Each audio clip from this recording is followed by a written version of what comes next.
These are the first earlies, and we made hoops out of a wire. We're going to take this off and allow it, because it's end of April, and hopefully there should be no more frost. We had it pulled down with U-hoops. Mark, show the U-pins. U-pins, yeah. I don't know what. Pins work really well because we roll it up and then put the U-pin in. It's not, it keeps it tight and much tidier, so no, like I said before, no slugs can hide underneath this. While before we used wood, we used pellet wood, but that just creates slugs. This is the first earlies. They look quite good, and it's quite fun watching Mark work there. You can see these are wires we used. It's not very strong. It's not the wires from Screwfix, weren't they? Yeah, wire we bought from Screwfix. The blue hoops are better, but we didn't have enough, so the wire had to be used.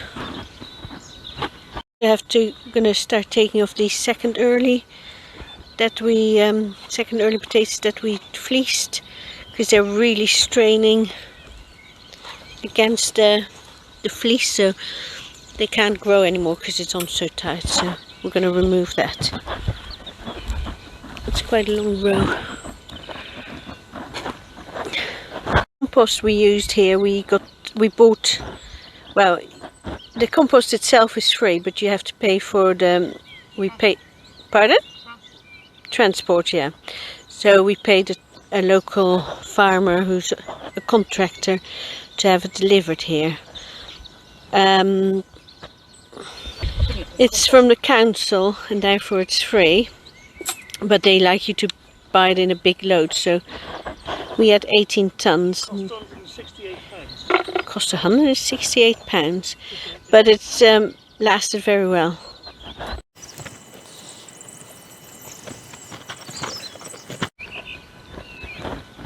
You can see, as this fleece is coming off, there's some weeds that we have to, because the warmth also encourages the weeds. So I've got a dock here and some smaller weeds and potatoes and weeds. So I'm going to quickly give it a weed, but it's still well worth using the fleece to get them started. It keeps them warm, keeps the soil warm, and that gets it keeps the wind off and any frost, and makes them grow quicker. And now they'll slow down a bit because they're now going to be out in the normal weather, but it's given them a head start, a good start to get growing.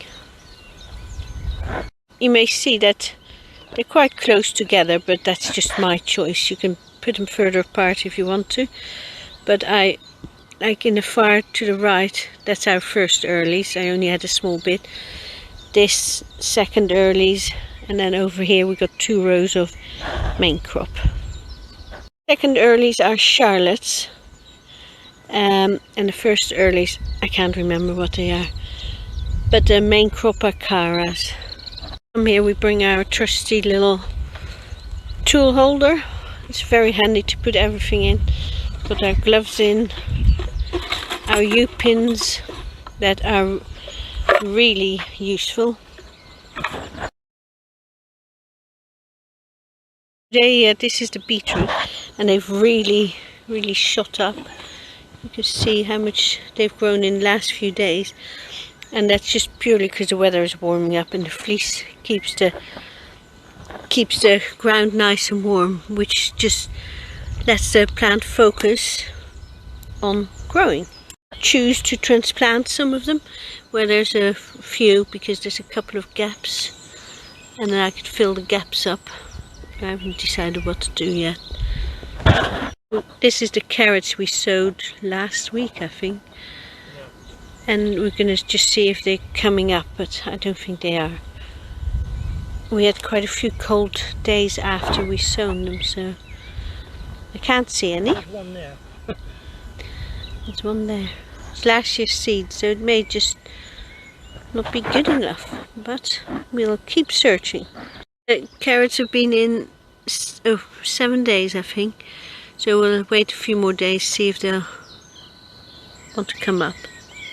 But sometimes you have to search for them, you know, like Mark is. Sowed parsnips earlier this week here, and we're going to now fleece them with the fleece we took off the potatoes, and you pin it down.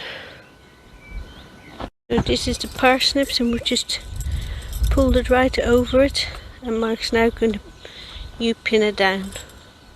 But it's funny what you can find within the fleece, because here's a little worm walking around, so I'm going to rescue him and put him